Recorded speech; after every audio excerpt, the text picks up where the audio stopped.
নমস্কাৰ, মই চিন্ময়ী ব্লগৰ অন্য এটি ভিডিঅ'লৈ আপোনালোক সকলোকে পুনৰবাৰ স্বাগতম জনাইছোঁ। আশা কৰিছোঁ আপোনালোক সকলোৰে ভাল। বৰ্তমান মোৰো ভালেই। আজি ভিডিঅ'টো বনাইছোঁ এটা বিশেষ কমেণ্টৰ ওপৰত। এগৰাকী ফ্ৰেণ্ডে মোক কমেণ্ট কৰি জনাইছিলে যে তুমি নিজে বনোৱা অসমীয়া গহনা দেখাবাচোন, এনেকৈ কৰি কমেণ্ট কৰিছিলে।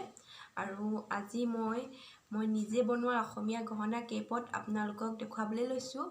মই নিজে বনাইছিলোঁ, যিটো ঘৰতে মই তিনিডালেই বনাইছিলোঁ। আচলতে সেই তিনিডালকে আপোনালোকক দেখুৱাওঁ। অসমীয়া গহনা মই নিজে বনাইছিলোঁ ঘৰত। সেইডাল হৈছে এইডাল জোনবিৰি, এইডাল এটা সৰু আৰু এটা ডাঙৰ দুটা দি বনাইছিলোঁ। এইডাল বনোৱা মই ভিডিঅ' আপোনালোকৰ লগত শ্বেয়াৰ কৰিছিলোঁ।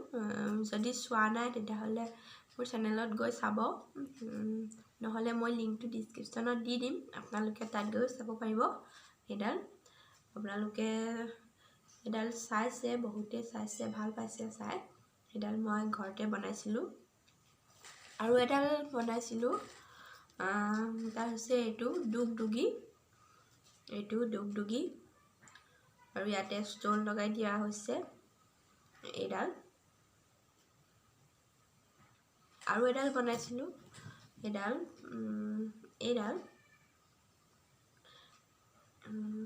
পেপাৰ ডিজাইনত, এডাল সৰুকৈ বনাইছিলোঁ।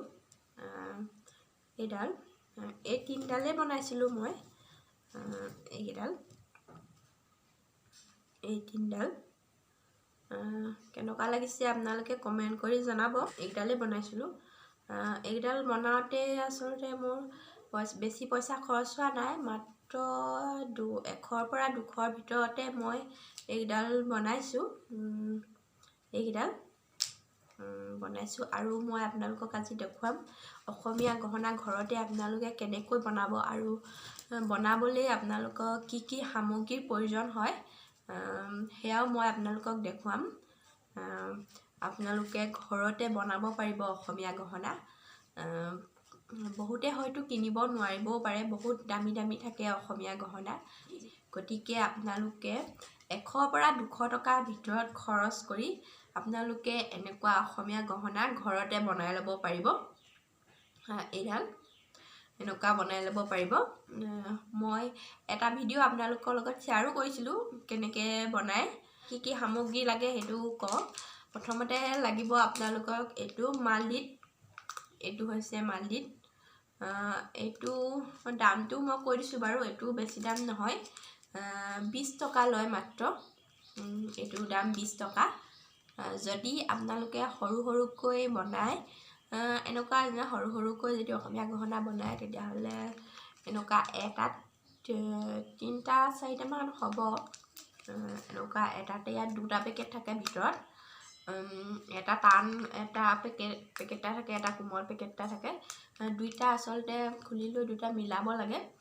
মিলাই পিনি চেপত আপোনালোকে বনাই দিব। কি চেপত বনায়, জোনবিৰি চেপত বনায় বা দুগদুগী চেপত বনায়, এনেকৈ বনাই দিব। আৰু লগতে আৰু এটা বস্তু লাগিব, মানে পাউডাৰ, যিকোনো পাউডাৰ হ'লেই হ'ব। আপোনালোকে যিকোনো পাউডাৰ লৈ এই দুটা মিলাব লাগিব, নহ'লে হাতত লাগি ধৰিব। আৰু সেই পাউডাৰটো লৈ ভালদৰে মিলাই লৈ, একদম কোমল কৰি মিলাই লৈ, আপোনালোকে যিটো ষ্টেপত বনাবলৈ লৈছে সেইটো ষ্টেপত এনেকৈ কাগজ কাটি ল'ব, তাৰ ওপৰত লগাই দিব, নহ'লে খাজ বনাই ল'ব, তেনেকৈ বনাব পাৰিব। তাৰপাছত লাগিব এইটো ফেব্ৰিক কালাৰ, গল্ডেন। এইটোৰ দামো 20 টকা, 25 টকা। এইটোৰ দাম 25 টকা। এইটোৰ দাম আছে 20 টকা, এইটো 25 টকা। আৰু এইটো আউটলাইনাৰ,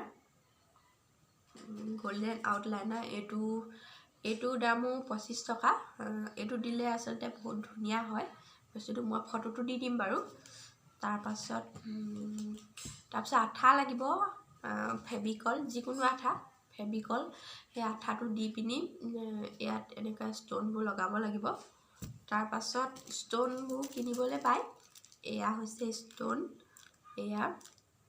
এনেকুৱা পেকেটটোতো 10 টকা লয় এটা পেকেটত। মই দামটো কৈ দিছোঁ, আপোনালোকে কিনিবলৈ সহজ হ'ব। আৰু এনেকুৱা হ'ব পাৰে ষ্ট'ন, ডাঙৰ সৰু সকলো থাকে এনেকুৱা ষ্টন সকলো পাই যাব আপোনালোকে দোকানত তাৰ পাছত আৰু এই চেণ্ডালৰ বনাবৰ কাৰণে এনেকুৱা মণিও কিনিবলৈ পায় এয়া হৈছে মণি এইকেইটা এনেকুৱা 10 টকা লয় মই দামটো কৈ দিছোঁ আপোনালোকে কিনিবলৈ সহজ হ'ব বনাবলৈ এনেকুৱা মণি যেনেকুৱা ৰঙৰ বিচাৰে তেনেকুৱা ৰঙে পাব আচলতে এয়া আৰু এইটো ষ্টন 10 টকা তাৰপিছত এয়া হৈছে ফুলিযোৰ বনাবৰ কাৰণে যিটো লাগে এনেকুৱা হুকটো এইটো 10 টকা লয় আৰু এটা হৈছে এইটো তলাটো এইটো দেখিছে নাই জানো এইটো আপোনালোকক দেখুৱাই দিছোঁ আৰু মেইন বস্তুটোৱে হৈছে এইটো মালদিটো ভালদৰে মিলাই লৈ এনেদৰে বনাই ল'ব আচলতে খাজ তাৰপাছত এনেদৰে শেপটো বনাই লৈ তাৰপাছত এনেকৈ ফেব্ৰিক ৰং কৰি দিব শুকোৱাৰ পাছত 2 বা 3 বাৰমান ৰং কৰি দিব তেতিয়া কালাৰটো ধুনীয়া উঠিব তাৰপাছত আঠা দি যিকোনো আঠা ল'ব পাৰে আপোনালোকে ফেব্ৰিকলটো ল'লে বেছি ভাল এইটো ফেব্ৰিকল আঠা দি মই এনেদৰে ষ্টনবোৰ লগাই দিছোঁ ইয়াত ডাঙৰ ষ্টন লগোৱা হৈছে এনেদৰে ষ্টন কিনি আনিব পাৰে যিটো শেপত বনায় আপোনালোকে সেইটো শেপতে বনাব আৰু এনেকৈ ষ্টন লগাই দিব মই এনেকুৱা ষ্টন লগাই দিছোঁ ইয়াত সৰু ষ্টন লগোৱা হৈছে আৰু ইয়াতো এনেদৰে লগোৱা হৈছে তাৰ পাছত এইটো লগোৱাৰ পাছত এয়া আউটলাইনাৰটো দি দিব আজি মই বনাই দেখুওৱা নাই মই আগতে এটা ভিডিঅ' বনাই দেখুৱাইছোঁ অসমীয়া গহনা কেনেকৈ বনায় গতিকে সেইটো ভিডিঅ' আপোনালোকে চাই ল'ব এইকেইটাই আজি মই সামগ্ৰীকেইটা দেখুৱাই দিছোঁ কি বস্তু লাগিব অসমীয়া গহনা বনাবলৈ বহুতেতো কৰিব নোৱাৰে ইমান দামী অসমীয়া গহনা গতিকে আপোনালোকে ঘৰতে বনাই 100-200 টকাৰ ভিতৰতে আপোনালোকে ঘৰতে এটা অসমীয়া গহনা বনাই পিন্ধিব পাৰিব এতিয়া সৰস্বতী পূজা আহি আছে ছোৱালীবোৰেতো সৰস্বতী পূজাত পিন্ধাবলৈ অসমীয়া গহনা এটা বিচাৰিবই গতিকে আপোনালোকে কিনি পিন্ধাতকৈ আচলতে মই নিজে বনাই পিন্ধিলে বেছি ভাল লাগিব আৰু নিজে কষ্ট কৰি বনাই পিন্ধাটোহে বেছি মই ভাল পাওঁ সেইকাৰণে মই নিজে বনাইছোঁ লাগিলে সেইটো দেখিবলৈ যেনেকুৱাই নহওক বেয়া হ'লেও ভাল লাগে আচলতে এয়া মই নিজে বনাইছোঁ নিজে বনাই পিন্ধিছোঁ সেইকাৰণে ভাল লাগিছে আৰু এইডাল কেনেকুৱা লাগিছে কমেণ্ট কৰি জনাব কোনডাল বেছি ভাল লাগিছে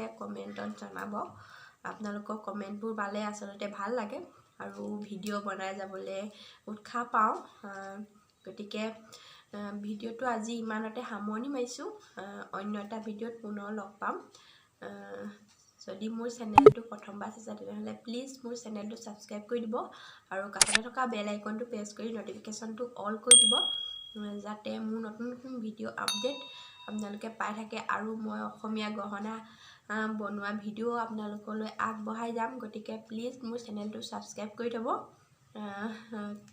আজিলৈ সামৰণি মাৰিছোঁ অন্য এটা ভিডিঅ'ত লগ পাম বাই বাই